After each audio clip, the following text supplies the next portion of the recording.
আমরা ছিলাম, আমরা আছি, আমরা তো থাকবো, মুছে যাব না।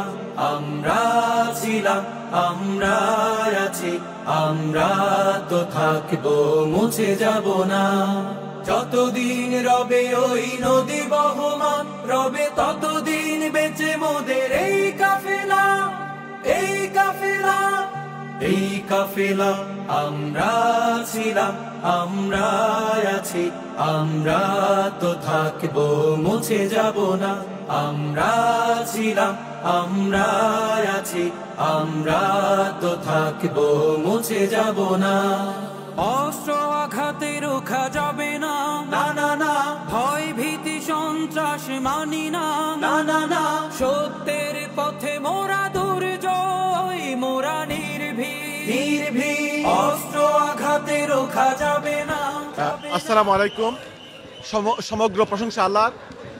এবং আমি যে কথাটা আজকে ব্যর্থভাবে বলতে চাচ্ছি যে আল্লাহু আকবার, Allah can do everything, Allah can do everything.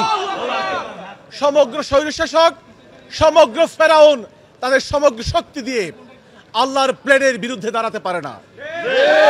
তাদের সমগ্র স্বৈরশাসক সকল শক্তি তাদের সাথে ছিল, কিন্তু মজলুমের দোয়া আল্লাহ কবুল করেছে। এটাই জাআল হক ওয়া যাহাকাল বাতিল ইন্নাল বাতিলা কানা যাহুকা। আর সর্বশেষ আমি যে কথাটি বলতে চাই, ইউরিদুনা লিইউতফিউ নূরাল্লাহি, তারা আল্লাহর নূরকে নির্বাপিত করে দিতে চেয়েছিল বাংলার ভূমিকা থেকে। আল্লাহু মুতিম্মু নূরিহি ওয়ালাউ কারিহাল কাফিরুন। আল্লাহ তার দ্বীনকে বিজয়ী করবেন, আল্লাহ তার নূরকে উদ্ভাসিত করবেন ইনশাআল্লাহ। আগামী দিনে বাংলাদেশ ইসলামের বিজয় হবে জামাত ইসলামীর নেতৃত্বে ইনশাআল্লাহ। আসসালামু আলাইকুম। প্রিয় দেশবাসী, আসসালামু আলাইকুম ওয়া রাহমাতুল্লাহ। আপনারা ইতিমধ্যে লক্ষ্য করেছেন যে আজকে আমাদের মাঝে উপস্থিত হয়েছেন বাংলাদেশ জামাত ইসলামী ইউরোপের মুখপাত্র, যাকে আপনারা সবসময় মিডিয়ায় দেখেন। আন্তর্জাতিক অপরাধ আদালত বাংলাদেশে যখন প্রহসনের বিচার চলছিল, তখন যিনি ইউরোপ থেকে আমেরিকা, অস্ট্রেলিয়া সহ বিশ্বের বিভিন্ন দেশে এই প্রহসনের নির্বাচনের বিরুদ্ধে ভয়েস রেজ করেছিলেন জামাত ইসলামীর পক্ষ থেকে, সেই আইনজীবী ব্যারিস্টার আবু বকর মোল্লা আজকে অনেক বছর পর নিজের দেশে প্রত্যাবর্তন করেছেন, আলহামদুলিল্লাহ। এখানে উপস্থিত আছেন ঢাকা মহানগরী দক্ষিণের আমির, কেন্দ্রীয় নির্বাহী পরিষদ সদস্য, ইসলামী ছাত্র শিবিরের সাবেক কেন্দ্রীয় সভাপতি জনাব নুরুল ইসলাম বুলবুল।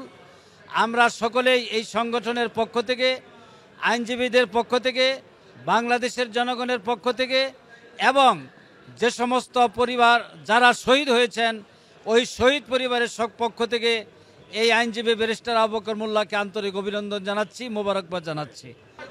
বিসমিল্লাহির রহমানির রহিম। বাংলাদেশ জামাত ইসলামী ঢাকা মহানগরী দক্ষিণের পক্ষ থেকে, বাংলাদেশ জামাত ইসলামীর কেন্দ্রীয় সংগঠনের পক্ষ থেকে আমরা আমাদের সংগ্রামী জননেতা বিশিষ্ট আইনজীবী ব্যারিস্টার আবু বকর মোল্লাকে বাংলাদেশে আমরা স্বাগত জানাচ্ছি, শুভেচ্ছা জানাচ্ছি। সম্মানিত উপস্থিতি, আপনারা জানেন বাংলাদেশের এই 15 বছরের স্বৈর শাসক একের পর এক এদেশের গণমানুষের উপরে যে নিপীড়ন চালিয়েছে, এদেশের গণতান্ত্রিক ধারাবাহিকতাকে ব্যাহত করার জন্য ষড়যন্ত্র করেছে, জামাত ইসলামীর শীর্ষ নেতৃবৃন্দকে হত্যা করার জন্য ষড়যন্ত্র করেছে এবং জামাত ইসলামীকে নিশ্চিহ্ন করে দেওয়ার জন্য তারা ষড়যন্ত্র করেছিল। প্রতিটি ক্ষেত্রেই ব্যারিস্টার আবু বকর মোল্লা লন্ডনে অবস্থান করে বাংলাদেশ জামাত ইসলামের মুখপাত্র হিসাবে তারা ভূমিকা পালন করেছেন।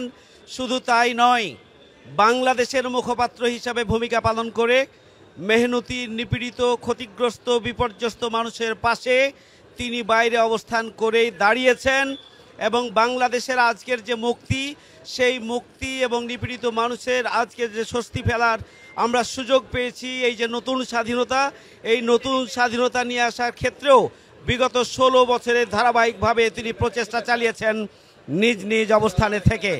এই জন্য আমরা বাংলাদেশের পক্ষ থেকে, বাংলাদেশ জামাত ইসলামীর পক্ষ থেকে আমরা আন্তরিক শুভেচ্ছা, অভিনন্দন এবং সংগ্রামী মোবারকবাদ জানাচ্ছি। আমরা মনে করি আবু বকর মোল্লা ভাই যে সংগ্রামী ঐতিহ্য সৃষ্টি করেছেন, আগামী দিনে তার পদাঙ্ক অনুসরণ করে দেশে বিদেশে আইনজীবী এবং ব্যারিস্টার যারা বাংলাদেশকে নিয়ে আগামী দিনে নতুন ষড়যন্ত্র রুখে দেওয়ার জন্য ভূমিকা পালন করবেন ইনশাআল্লাহ। সেই প্রত্যাশা ব্যক্ত করে আমি শেষ করছি, আবারও আবু বকর মোল্লা ভাইকে আন্তরিক ফুলেল শুভেচ্ছা জানিয়ে। কেন্দ্রীয় সহকারী সেক্রেটারি জেনারেল এহসানুল মাহবুব জুবায়ের, উপস্থিত হয়েছেন ঢাকা মহানগরী উত্তরের সংগ্রামী আমির, কেন্দ্রীয় নির্বাহী পরিষদ সদস্য, ইসলামী ছাত্র শিবিরের সাবেক কেন্দ্রীয় সভাপতি সেলিম উদ্দিন ভাই। উনি এখন ফুলেল শুভেচ্ছা দিয়ে আবু বকর মোল্লা ভাইকে বরণ করে নিচ্ছেন। সংগ্রামী উপস্থিতি, আজকে আমরা অত্যন্ত আনন্দিত। ফ্যাসিবাদ বিরোধী আন্দোলনে যিনি আন্তর্জাতিক অঙ্গনে বীর সেনানীর ভূমিকা পালন করেছেন, আমাদের পক্ষে কথা বলার জন্য যখন আমরা অনেক অভাব বোধ করছিলাম, তখন আমাদের এই প্রিয় ভাই, আমাদের প্রিয় নেতা ব্যারিস্টার আবু বকর মোল্লা আন্তর্জাতিক অঙ্গনে জামাত ইসলামীকে উপস্থাপন করার জন্য, বাংলাদেশে যে গণহত্যা চলছিল, বাংলাদেশে আয়নাগরে যে নির্যাতন হচ্ছিল, তার প্রতিটি ঘটনার প্রতিবাদে তিনি উচ্চকণ্ঠ ছিলেন। তিনি তার ভয়েস রাইজ করেছেন। জামাত ইসলামীকে তুলে ধরার জন্য তিনি তার সর্বাত্মক প্রচেষ্টা চালিয়েছেন। বাংলাদেশের পক্ষে তিনি একজন আপোষহীন লড়াকু সৈনিক ছিলেন। আমরা তাকে বাংলাদেশের এই আগমনে আমরা আনন্দিত, তাকে সাধুবাদ জানাই, ধন্যবাদ জানাই, স্যালুট জানাই। ব্রিটেনবাসীকে, ইউরোপবাসীকে আমরা ধন্যবাদ জানাই যে তারা একজন বীর সৈনিককে আমাদের জন্য বাংলাদেশে পাঠিয়েছে, সেজন্য তাদেরকে ধন্যবাদ জানিয়ে আমার কথা এখানে শেষ করছি। আল্লাহ হাফেজ। আলহামদুলিল্লাহ, আমাদের প্রিয় ভাই ব্যারিস্টার আবু বকর মোল্লাকে স্বাগতম শুভেচ্ছা জানাচ্ছি। দীর্ঘদিন পর তিনি বাংলাদেশে এসেছেন। এলাকা থেকে আপনারা এসেছেন, ঢাকা মহানগর উত্তর এবং ঢাকা মহানগর দক্ষিণে নেতৃবৃন্দ এসেছেন। যেহেতু এইটা একটা গুরুত্বপূর্ণ স্থাপনা, এই জন্য আমরা বেশি সময় থাকবো না। আমাদের কেন্দ্রীয় অফিসে তিনি যাবেন, সেখানে ইনশাল্লাহ আমাদের সম্মানিত নেতৃবৃন্দ থাকবেন, আমরা কথা বলবো।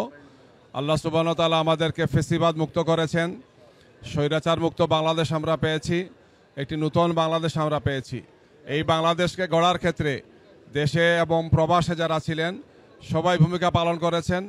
আমরা তাদেরকে শ্রদ্ধার সাথে স্মরণ করছি। আল্লাহ সুবহানাহু ওয়া তাআলা যাতে আমাদের এই দেশকে প্রকৃত অর্থেই আমাদের স্বাধীনতাকে আমরা অর্থবহ যাতে করতে পারি। এই দেশ স্বৈরাচার এবং ফ্যাসিস্ট মুক্ত হয়েছে। একটি সুন্দর গণতান্ত্রিক বাংলাদেশ গড়ার জন্যে আমরা সবাই মিলে কাঁধে কাঁধ মিলিয়ে আমরা কাজ করব, সেই প্রত্যাশা ব্যক্ত করে সবাইকে ধন্যবাদ জানিয়ে আমার কথা শেষ করছি। আসসালামু আলাইকুম রহমতুল্লাহ। বিসমিল্লাহির রহমানির রহিম।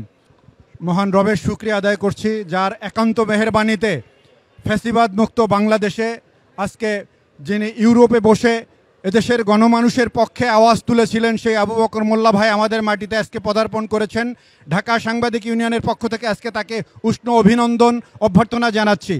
প্রিয় উপস্থিতি, আমি যে কথাটি বলতে চাই, যখন বাংলাদেশের গণমানুষের কণ্ঠকে রুদ্ধ করে দেয়া হয়েছিল, বাংলাদেশের গণমাধ্যমকে রুদ্ধ করে দেয়া হয়েছিল, গণমাধ্যমের কণ্ঠকে স্তব্ধ করে দেয়া হয়েছিল, তখন এদেশের মানুষ, রাজনৈতিক নেতৃবৃন্দ যখন কথা বলতে পারত না, তখন ঢাকা সাংবাদিক ইউনিয়নের পক্ষ থেকে সাংবাদিকরা যতটুকু আওয়াজ তোলার চেষ্টা করেছে, সেই সাথে সাথে ইউরোপ এবং আমেরিকা থেকে যারা কথা বলেছেন তাদের মধ্যে অন্যতম ব্যক্তিত্ব হচ্ছেন ব্যারিস্টার আবু বকর মোল্লা ভাই। আজকে তার এই আগমনে আমরা সবাই আনন্দিত, মহান রবের শুকরিয়া আদায় করছি, তাকে বাংলাদেশের মাটিতে ধন্যবাদ অভিনন্দন জানাচ্ছি। আসসালামু আলাইকুম ওয়া রাহমাতুল্লাহ। বাতিলের উৎখাতে তাই আমরা বজ্র কঠোর ভাঙবো তাগুতে ঠিকানা। আমরা ছিলাম, আমরা আছি, আমরা তো থাকবো, মুছে যাব না। আমরা ছিলাম, আমরা